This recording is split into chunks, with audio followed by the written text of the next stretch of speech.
सरगुजा जिले के सीतापुर में ज्वेलर्स व्यवसायी से हुई करीब 1 करोड़ रुपए की उठाईगिरी का पुलिस ने खुलासा किया। पुलिस ने छत्तीसगढ़, झारखंड और ओडिशा में करीब 500 सीसीटीवी फुटेज खंगालकर आरोपियों की पहचान की है।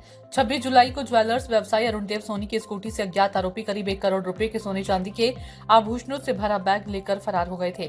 जांच में 2 बाइक पर सवार 4 संदिग्ध सामने आए। पुलिस टीम ने सीसीटीवी और तकनीकी विश्लेषण के आधार पर ओडिशा के चांटी दास और नागेश्वर राव की पहचान की। ओडिशा में 10 दिनों तक चले सर्च ऑपरेशन के बाद चांटी दास के घर से 300 किलोग्राम सोने के आभूषण और 1 किलो 168 ग्राम चांदी कुल करीब 46 लाख रुपए का माल बरामद किया। फिलहाल आरोपी और उनके अन्य साथियों की तलाश लगातार जारी है। सीतापुर में जैसा आपको विदित है कि 26 जुलाई को एक उठाईगिरी की घटना हुई थी काशी विश्वनाथ ज्वेलर्स में, और उसमें लगभग उसके द्वारा 1 करोड़ रुपए के सामान की उठाईगिरी की रिपोर्ट की गई थी और सीतापुर में अपराध दर्ज करके उसमें लगातार जांच और विवेचना की जा रही थी। माल मसरूका जब्ती करने का प्रयास किया जा रहा था। इसी के आधार पर लगातार हमारे द्वारा इसमें काम किया गया था और यहाँ से लेकर सुंदरगढ़ तक जो इनका रूट है उसमें 500 के आसपास सीसीटीवी फुटेज और अन्य तकनीकी आधार पर बहुत सारी चीज़ों की जानकारी ली गई थी। इसी बीच में जो उनको फुटेज मिला था वो हमने उसको पूरे हमारे जो crime and criminal network of system में हम लोग डाले थे।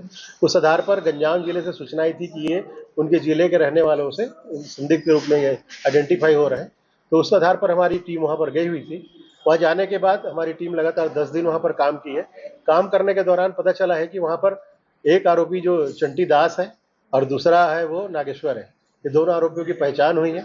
गश्त भी बढ़ा है और बहुत सारी जगहों पे आप देखेंगे नए सीसीटीवी भी लगवाए और रात में गश्त के दौरान संदिग्धों की चेकिंग भी चल रही है।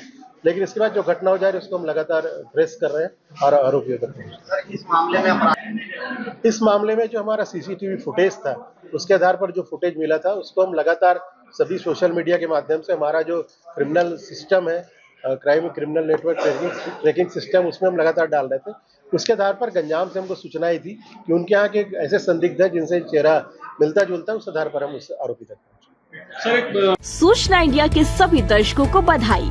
अब आप सूचना इंडिया देख सकते हैं जियो टीवी चैनल नंबर 4053 पर भी। साथ ही सूचना इंडिया के सभी सोशल प्लेटफॉर्म इंस्टाग्राम, फेसबुक और ट्विटर से जुड़े और पाएं आपके क्षेत्र से जुड़ी हर एक खबर।